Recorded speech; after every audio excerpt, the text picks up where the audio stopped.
Perbedaan transmisi mobil CVT dan AT adalah komponen yang digunakan. Transmisi AT menggunakan torque converter, sedangkan CVT menggunakan puli dan sabuk baja. Selain itu, terdapat perbedaan juga pada cara kerjanya. Pada transmisi CVT memanfaatkan dua komponen utama, yakni puli dan sabuk baja. Puli tersebut akan didorong sistem pompa fluida sehingga tenaga yang disalurkan lebih sempurna.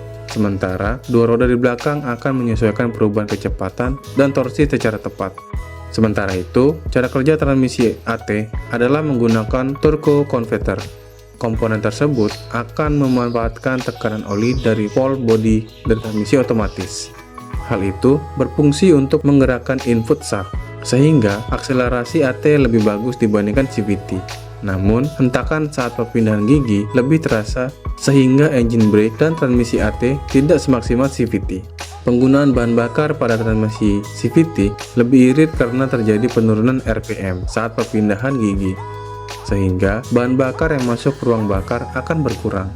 Sementara transmisi AT butuh banyak bahan bakar sehingga akselerasi yang dihasilkan lebih tinggi. Berikut adalah keunggulan dan kekurangan mobil transmisi CVT. Pertama, mobil nyaman dikendarai karena ketika perpindahan gigi tarikannya sangat halus. Yang kedua, daya engine brake lebih besar sehingga bisa memberikan daya tanpa harus shifting. Yang ketiga, transmisi CVT tidak membuang tenaga dan bahan bakar berlebihan karena RPM cenderung lebih stabil sehingga bisa menghemat BBM. Untuk bagi kekurangan mobil transmisi CVT, yang pertama perawatannya lebih mahal karena saat transmisi rusak harus diganti total, baik itu belt maupun puli. Mobil transmisi CVT tidak dirancang untuk membuat beban berat dan melewati medan terjal sehingga tidak bisa digunakan dalam kondisi tersebut. Yang ketiga, sulit untuk mendapatkan kecepatan secara cepat karena tarikan mesinnya terasa pelan sehingga tidak cocok digunakan dalam kondisi jalanan macet. Berikut keunggulan dan kekurangan mobil transmisi CVT AT. Yang pertama, bisa merasakan akselerasi lebih cepat dibandingkan mobil transmisi CVT. Yang kedua, tidak perlu mengganti semua komponen jika ada yang rusak sehingga lebih hemat biaya. Yang ketiga, perawatan bisa dilakukan di bengkel resmi terdekat.